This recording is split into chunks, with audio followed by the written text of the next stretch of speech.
Hello, everyone. I'm Dara Bunjon. I'm the food enthusiast here at Jaymore, publicist, writer, and frustrated baker.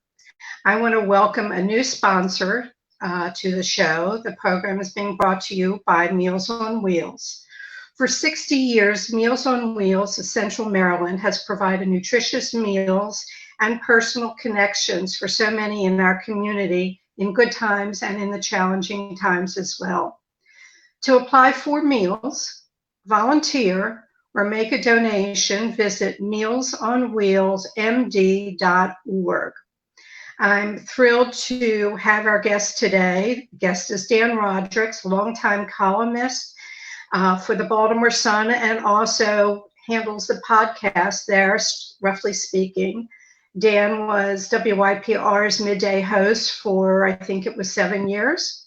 He did Roderick's for breakfast, WMAR TV, author and award-winning journalist for 5 decades, as he has it. Hi, Dan. And fly angler who wrote a book in 2019, Father's Day Creek, Fly Fishing, Fatherhood, and the Last Best Place on Earth. So, Dan. There's the book.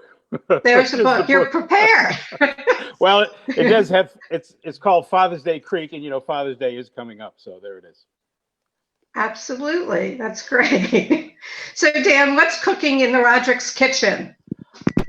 During this stay-at-home order, I've been cooking more than I usually do, but I usually cook a lot anyway. But I've been trying new and different things. And, my mother was Italian-American. My father was born in Portugal. So over the years, I've accumulated quite a few recipes that sort of meld together, Portuguese and Italian. I cook a lot with fish. I do cook a lot of meats, but a lot of vegetables too. And I just planted my garden. My garden is going to have broccoli rabe this year, which is my favorite. So after the show, you'll tell me where the garden is so I can come get some broccoli rabe. Yeah. Broccoli rabe is not easy to get. But so this is the first year I'm growing it, and it seems to be doing quite well. But anyway, my cooking interest runs mainly to Italian, I would say. Last night I got some fresh fettuccine from my neighbor, who's making fresh fettuccine, and I made a codfish and in a red marinara sauce with capers and lots of garlic, and boy, that was good. That was very good. Fresh pasta. You mentioned codfish. You did that dish. You linked in with Nancy Longo from Pure Point Restaurant and did a crab cake codfish combo. I know. I'm so glad you mentioned that. I love this dish, and I'm very proud of it. I feel like I invented it. Here we are in Baltimore, right, where the crab cake is a big deal, but so is the coddy among certain people, right? A coddy was, right. You can still get it in Jewish delis, and people tell me you used to be able to pick it up in convenience stores and eat a coddy, right? So I figured, I like codfish and I like crab cakes, but I can't always get really good crab meat. Codfish is always, nice chunky white meat fish, right? So if we combined them together and made a cake out of it, sort of a half fish cake, half crab cake. So Nancy went along with me down at Pure Point, and it came out pretty good. We even added some corn to it. So a crab corn coddy is what we call it. And it's pretty good. The recipe is, I did a podcast with Nancy, and the recipe is available at baltimoresun.com. I was hoping to get down there. She did one night. You were there, and they hosted a dinner with that. We had a dinner, and it was I must say, it was a hit. She said she'd put it on the menu again. So, of course, and then all this happened. Yeah. So anyway. But she's a hoot, and she's donating a lot of time to Heart on the Park and getting meals out to people. Yeah, she is. She's great. Known her, many years ago, even before we were doing Roderick's for breakfast. I used to run cooking classes in the restaurants here in Baltimore back in the kitchen, and nobody had seen the kitchen. There was no Food Network. And that's how I met Nancy. And once she did the class with me, she started doing classes for other people. So I was the impetus to all her cooking classes. She's a good teacher. She is, and passionate about food and about people. She's one of my favorite people. I shared a lobster with her on my birthday. I put her on my porch 6 feet away. Yeah, and Hey, we do you remember had the a first nice time we met? lobster. Dara, do you remember the first time we met? Was it with Juliana Bugiali on Yes. Projects for Breakfast? And I happen to have his book here too. This is a great book. My brother gave this to me probably 20 years ago. Juliana Bugiali was, well, what was he? He was an expert in food. He wasn't really a restaurant chef, but man, that man cook, and his techniques are beautiful. And if you follow his recipes, you'll be a very happy person. And I'll never Right, forget being in the TV studio with you at Channel 2 for Roderick's for right. breakfast when he rolled off the pasta. Do you remember that sheet of Yeah, we pasta? went halfway across the studio with it. Oh, we went out of the camera shot. We went. He had me hold it while he reeled it off. It must have been 20 feet long, right? Maybe Right, 25 feet long. Amazing, beautiful, and it didn't right. break. It didn't break either. So, and then I've met No, him a couple other times, and he was a wonderful man. He passed away a couple of years ago. I think it was just last year. It might have only been last year. Yeah. Right, because we Yeah. exchanged pictures, and you did a comment on his passing, and then the Yeah. Washington Post, and they Was that used only my last? picture. Yeah. Maybe it was Yeah. only last year. Wonderful, sweet man with great recipes. Well, he was a perfectionist. I know there was Oh, something that I did for your show, and I had prepped it. Maybe it could have been a Baltimore Book Festival. It was something, and it was something with trussing something, and I didn't get it right. And he was as patient as he could be, but he was very exacting. oh, You he's know, I very always, exacting. Oh, yeah. yes, there was one way to do it and no other way. But he will be missed. He was a sweetheart. I got to work with him a couple of times. Um, you know, a lot of people are cooking at home right now, and they're trying new things, and they're worried, will this go right? Will that go wrong? I've had enough epic fails. I think I talked about last week doing an apple tartane. Oh, Um, that's tough. and one of the other ones that I did, being Jewish, my mother didn't serve sausage. So I was dating someone, and I didn't know from sausage, and I put pickled sausage in a red sauce. It was disgusting. And the guy was being nice. He's trying to eat it. I just took it and threw it in the trash. Any epic fails for you?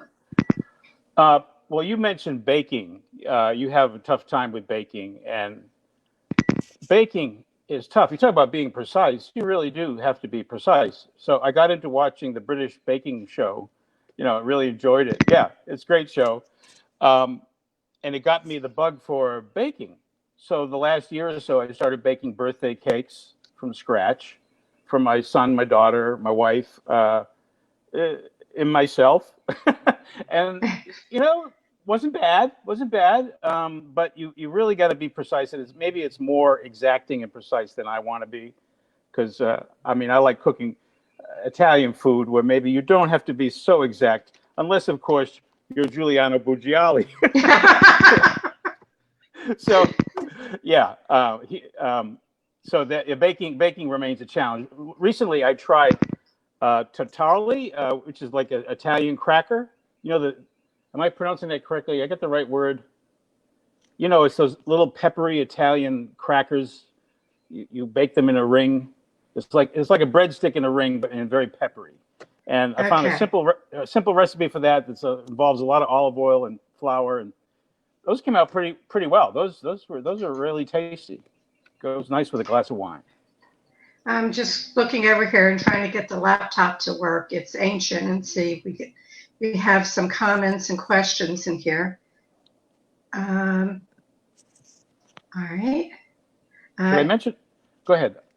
Okay, Oh, just people are tuned in, Jeffrey and Jack. So they're watching, and I'll keep scanning back and forth for any questions. You have a favorite Italian YouTube channel you like? oh, Gina. You know about Grandma Gina? Well, I looked at her. I watched one of the episodes.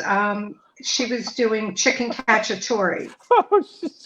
she's hello, I'm a Gina. That's how every show begins. And it's like you're standing in her kitchen, leaning on the counter, watching her cook, and it's not fancy. It's actually pretty well produced for what it is. There's not a lot of editing in it. but it is well produced. It's a very clean looking, professional looking video. But there's nothing fancy about her. She makes basic dishes, lasagna, stuffed peppers, things like that. And what I like about it is it's recorded in real time. So it's as if you're standing there watching Grandma Great. Gina cook, right? Watching the Nona. Yeah. Yeah, it's Bona Appetiti. Is it because her last name is Appetiti? If you can believe that, Gina Appetiti. Oh, I didn't know that. She's in New Jersey. Right. Yeah, I highly recommend that one. Did you enjoy the video? I did, and I picked up a couple of things, and I found now that I've been watching some things. I went, oh, I could have done that, or I didn't think of that. I had a moment like that. Do you know what my epiphany was with Grandma Gina? What was your epiphany? When you make a polenta, and I make polenta maybe once a month, once every couple of months, you don't boil the water and put the cornmeal in gradually. You put it in cold water and bring it to a boil while you're stirring it, whisking it. And it made all the difference. It's much creamier that way, much easier to do too. So if you were going to pick one of your dishes that you would enter into a cooking contest, what would it be? Oh, well, I'm going to switch over to French because I feel like I mastered something. I really do. This isn't bragging. This is just, it's been tested out a few times, and I have the approval of my French in-laws. And it's Julia Child's coq au vin, which is a simple old-fashioned country dish. It's chicken and wine, but I've done pretty well with it. I've been working on it over the years, and I think I got that one down. So if you have a contest and it wasn't just Italian food, I could enter anything. I would enter my coq au vin a la Julia Child recipe, and that's another one. If you follow her exactly, you'll basically burn your kitchen, but you'll. She puts the cognac on the chicken and burns it off. I take it outside to do that. I don't trust your promo photo had you cooking outside. Was on the grill doing crepes. Yeah, this is from the French side of my family that I married into. Okay. And I learned how to make a pretty good crepe, although I still find getting the right flour, the right amount of butter and milk in it it's still a work in progress for me. But most of the time I get it right. And I bought a crepe grill, took it outside in my driveway on New Year's Eve on a table, not on the driveway, but on the table on the driveway. Okay. I made crepes for my neighbors and some friends. And I learned how to make a crepe complete. Do you know what crepe complete is? No, enlighten me, please. It's basically ham and eggs and cheese. And the key to it is, this is a wonderful tip for anybody who ever tries this at home. You make the crepe on the grill. You take an egg and then separate the white from the yolk, and then spread the white on the crepe first, and it starts cooking ahead of the yolk. Then you place the yolk in the middle of the crepe. And that's when you add the cheese and the ham, and then fold the crepe, making it into a square or a triangle. And everything cooks perfectly, exactly at the same moment. The egg cooks thoroughly. The yellow and the white, the ham, the cheese melts. It's a beautiful thing. That's called crepe complete that I learned from an in-law. So, yeah, pretty good at that, too. Well, I'll have to challenge myself maybe with that one day. I don't have a grill. Got rid of my grill. Yeah. I thought I was selling my house, but things came about and we're holding off for a while. So I had gotten rid of a lot of things here in the house. I have a question for you from David Dertzowitz, who we all knew used to be with the Prime Rib and is now with Chef's Expression. He says, what are Dan's top 3 meals in Baltimore restaurants that are funny or unusual? Or any funny stories from restaurants? That's a great question. Well, I mean, I like to go to Atman's and sit in the kibitz room. And kibitz, my old friend Gil Sandler has passed away, but I used to do that with him all the time with a cloak and dagger, a good old, corned beef on rye. So that I'd put that in there. I like in Little. People ask me in Little Italy, where do you go? I go to La Tavola and order their seafood pasta dish that's made with the squid pasta, the black pasta, and it's a very Yes. good dish. I would add that to my list. And prime rib, right? It's hard to look past the prime rib if you want an elegant dining experience. Still, I mean, I know there's other places that compete with that now that have come on the scene in the last few years that I have not been to, but I read about them. But trying to think of what in particular I would have at the prime rib. What cut of, because I do like a steak once in a while, but boy, that's the mammoth hard. prime rib that they have at the prime rib is too much for me. Yeah, that's I like a little the child's portion. I was trying to think of the other cut that I like there, and where else. You know, I like to go to the little restaurant on Charles Street, the Bistro Marie Louise, and order their roast chicken. And let me tell you, I said this, and my friend Linda DeLibero said this, that a test of a restaurant is a roast chicken. Now, people don't like to order chicken because they have chicken at home. Or, so when you go out, you want seafood or a nice steak or something. But a chef who can roast a chicken beautifully is, to me, that's sort of a litmus test for a good chef, a good restaurant. And at Bistro Marie Louise, right there at Reed Street in Charles, you can get a really good roast chicken dinner for $15, or maybe it's $18 now. But you can't do it now, but you can order it for curbside. Anyway, I put that there because it's really good. And then Tuesday night at Gertrude's, fried chicken. You know, of all the things that John Shields makes at Gertrude's with the crabs and all, that fried chicken is pretty damn good. Okay. Well, David had said, what about Mardix? Oh, good old Mardix. God, it makes me sad when I drive by there and see what's happened to that. Of course, it closed down, and I think I got Morris Mardix to make one of his last pâtés for me. His pâté de campagne. Again, this is French in-laws at Christmas time. They like a good pâté. I didn't want to make one, although I did make one in this kitchen once, and it came out pretty good. But Morris made one for me, and he passed away a few months later. And he was closing the place down. He kind of opened the kitchen up because I asked him to make a pâté for Christmas. And yeah, I'm glad he asked about that, because that was a wonderful place that people just won't experience anymore. It's one of those bygone restaurants where you can get almost anything, a French dish, a Vietnamese dish, it was whatever Morris felt like cooking, really. I always just not look at the menu so much as look at Morris and say, so what do you feel like cooking today? What'd you buy at Lexington Market? And I went with that. Did you ever go there, Dara? Did you ever go to Mardix? I never went to Mardix. That's too bad. Never, ever. I went to Mijan Lowe's, which was legendary in its day. Right. Mm-hmm. I don't know if you were here in town. No, but I used to hear people talk about it. Yeah.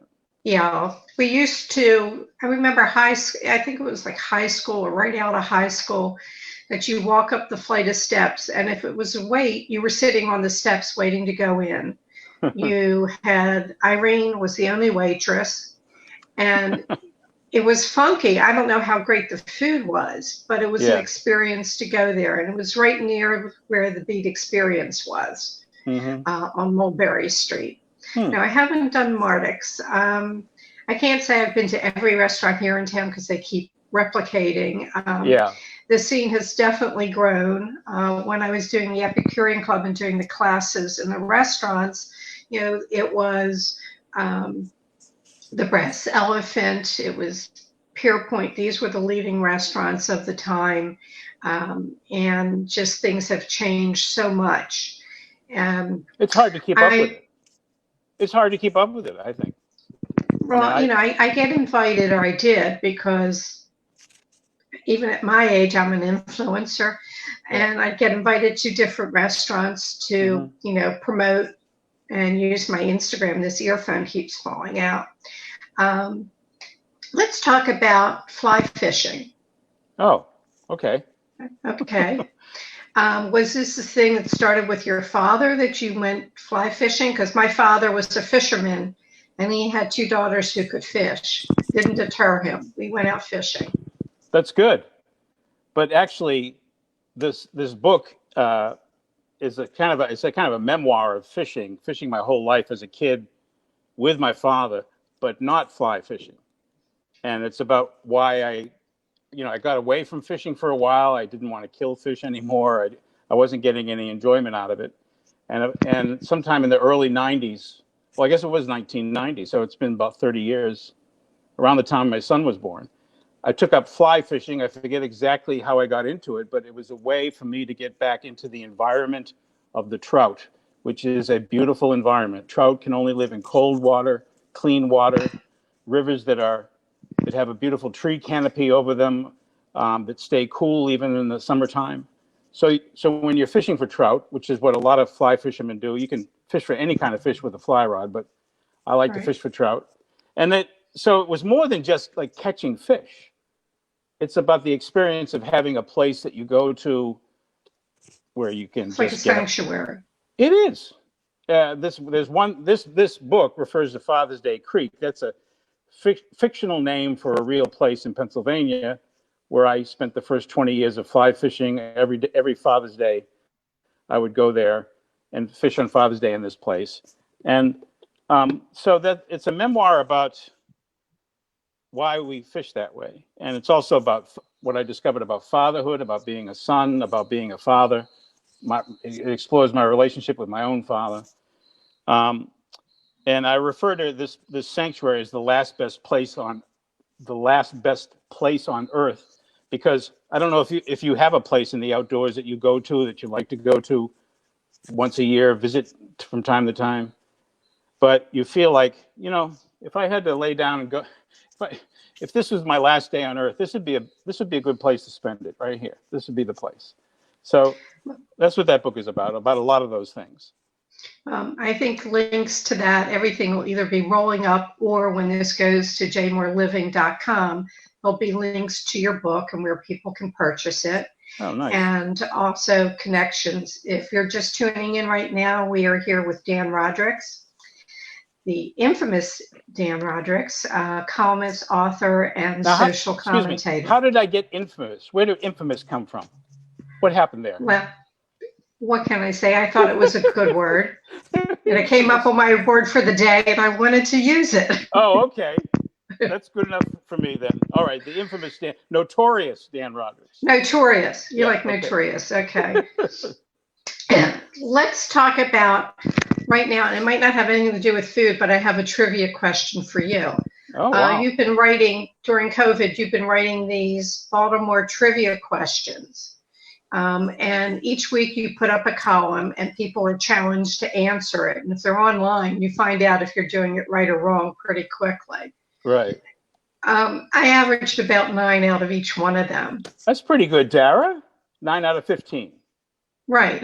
Well, what is that? That's more than half. That's more than half. That's a C plus. All right.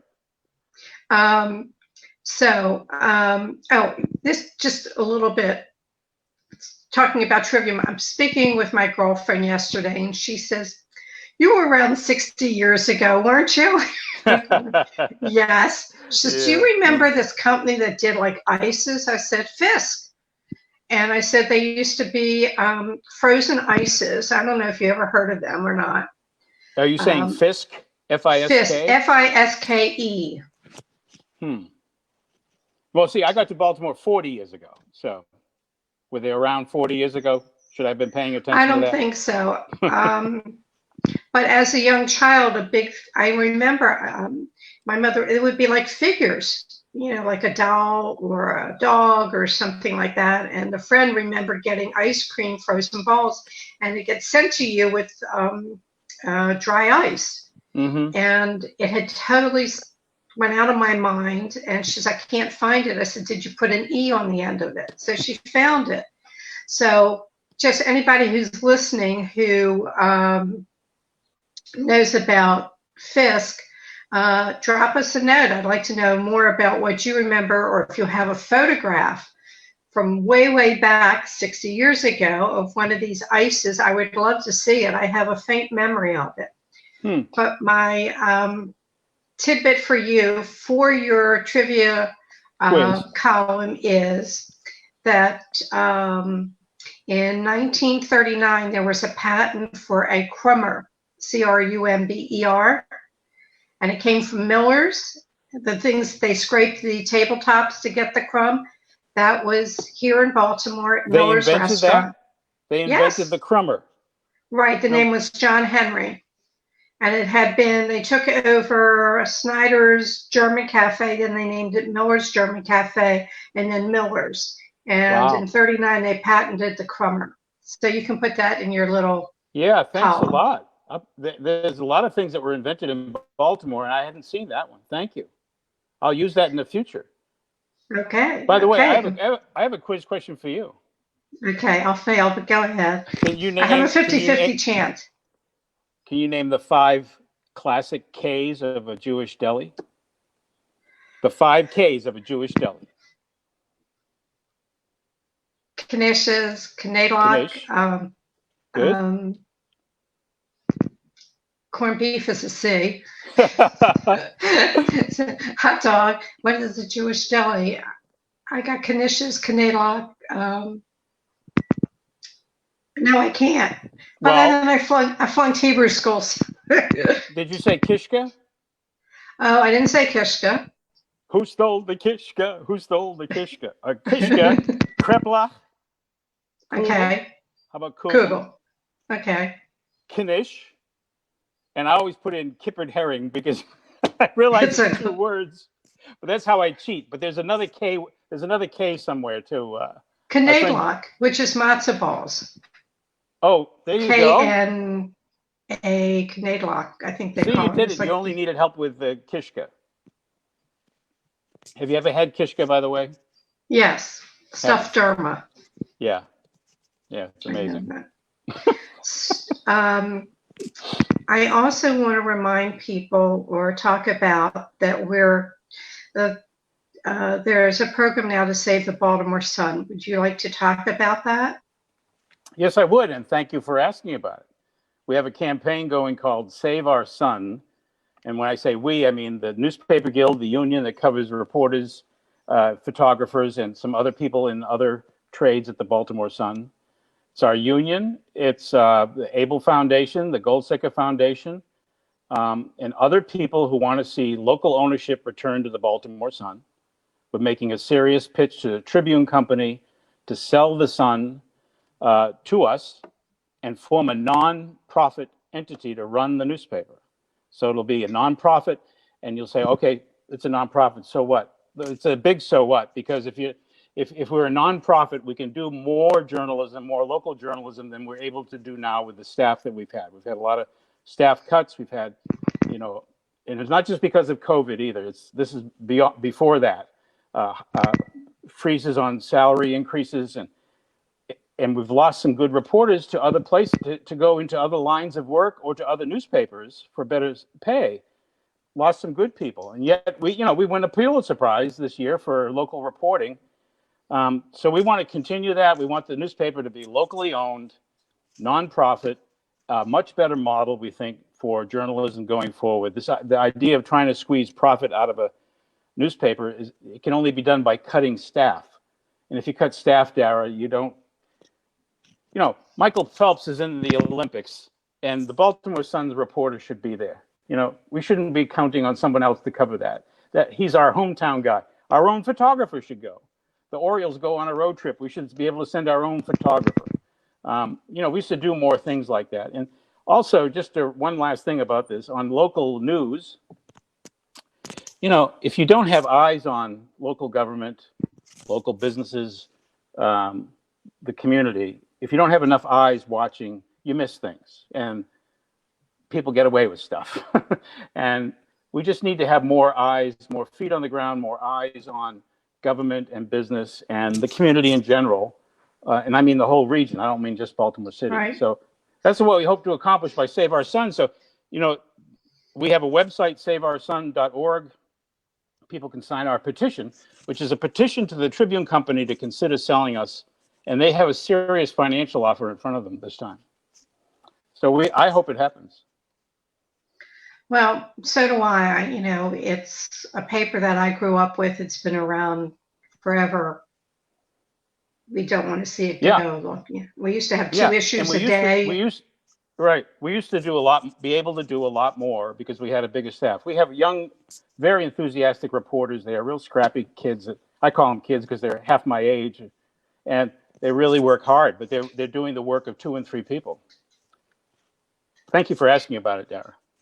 It's my pleasure. I'd like to support it. Just saying, any more questions? They put it up. They are scrolling that right now and it says visit saveourbaltimoresun.com. Great. Is it .com? Is it .com or .org? I had saveourbaltimoresun.com. Okay, I thought it was just Save Our Sun. Okay. If you just I can click it right now and hopefully I can go to blue screen. Let me make sure. There's a Save Our Sun Facebook page too. You can find it there. And that might be where it is. Let's see. I might go to blue screen. I might not. Dan, I know that we can talk forever, and I will be by for the broccoli rub in the dead of night. Hey, so if it's out in the garden. It's doing really well.